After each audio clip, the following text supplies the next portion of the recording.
Just wanted you to start by introducing yourself. Yeah, well, I am Orville London, the Chief Secretary of the Tobago Observer Assembly. The Tobago Observer Assembly is the legislative body that deals with the governance of Tobago, but under the or within the ambit of the central government of Trinidad and Tobago. Okay, and Mr. London, tell us a little bit about what you're doing here today.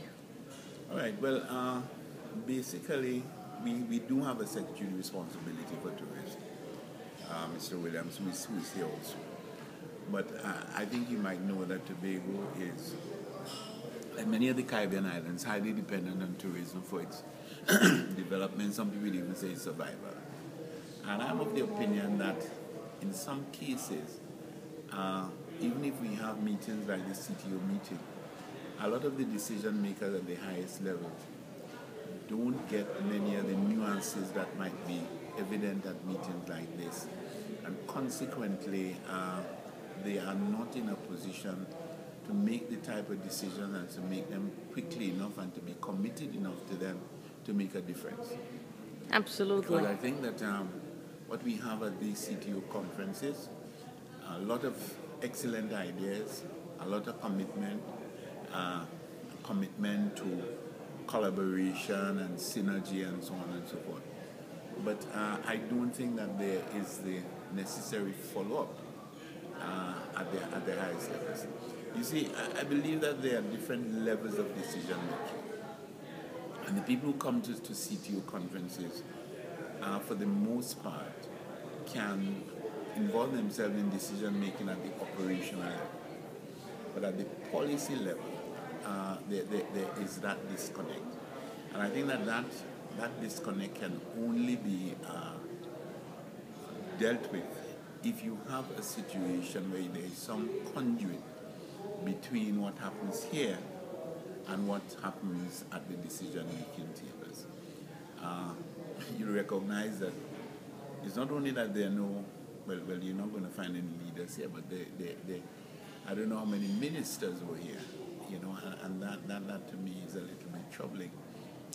Do you share the opinion that a lot of these tourism ministers do not really have a lot of clout or are taken seriously when they go back to their governments and parliaments because governments have, other issues to deal with? Well, I'm not saying that they're not taken seriously as that maybe there are island priorities and country priorities. You see, when you come to these conferences, I think one of the issues that become very evident to you as the days go by is the need for some degree of collaboration. If you take, for example, the situation in relationship to those discussions we had on the airlines, I think everybody in the room recognized that it is not just a development thing, it is a survival thing for us in the region to treat with this whole question of maximizing the capacity in the regional in the regional sphere, the regional airlines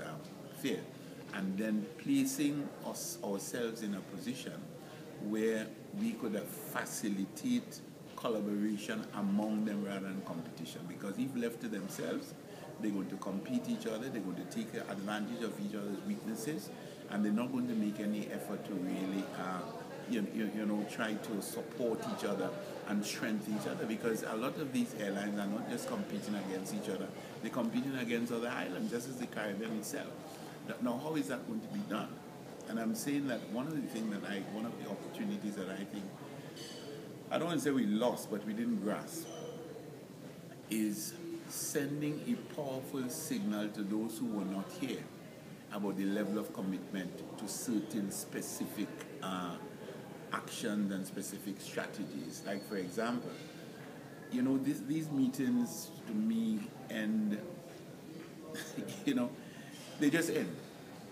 And from the time they end, the focus is on the next meeting. But maximizing the potential of this meeting doesn't seem to be a priority.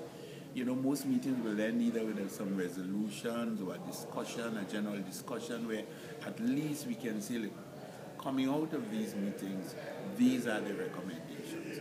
And therefore you put pressure on somebody else at another level, either to take it up or ignore it. And if they ignore it, at least you know you have done what you could do. And I think that this is what, because I think there are 2 or 3 areas that I feel very, very strongly that we need to deal with this thing. One, the fact that the Caribbean will not survive as a tourism destination, and if we do not at least have some minimum areas of collaboration. I'm not saying that you should not have the individual competition, but at least let us be able to get together and say, look, you see, in these areas we will collaborate. We will fight outside of that, but within those parameters, let us collaborate. But if we just continue paying lip service to collaboration, I mean, those statistics given there about our competitiveness as a region are very, very, very chastening, you know. And I think that if our decision makers understand what that means, that is the kind of information that has to be brought across to them, you know. So that is one. And then the question with the airlines, I think that is something that we should also be looking at very, very carefully. And of course, concomitant with that will be the question of funding. That there has to be, you know, one thing I find particularly disturbing is that there were, I think some years ago, I can't remember the year, there was a Caribbean development, fund, where the various countries were supposed to contribute to do this. And I think only 4 countries contributed. So you have a situation where all of us at this level at the meeting know that if we don't do this, we are not going to be competitive. But when you go back to a separate island, when I go back to Tobago on tomorrow, I have a whole pile of stuff here. But at least I will start the pile with the commitment that, hey, this is something that, you know, is critical, not just important, critical to us. But I think the big challenge that we have is that none of us can do it alone. Tobago is a small island, but even the most powerful islands like Trinidad and Barbados and Jamaica and so on, even if they have the commitment, except there is a general consensus, we know good. Absolutely. And Mr. Landa, just one other question finally.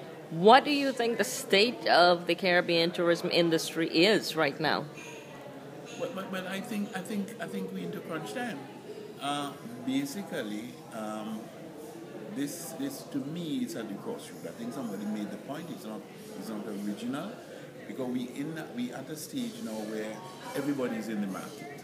You know, from the most powerful countries to the poorest countries, and you definitely have to determine whether you're going to be fashionable or you're not going to be. We have the potential to be fashionable, but I'm just saying that if we miss this wave, I don't know. It's going to take us a very long time to recover. And the point about it is that many of our economies do not have the time.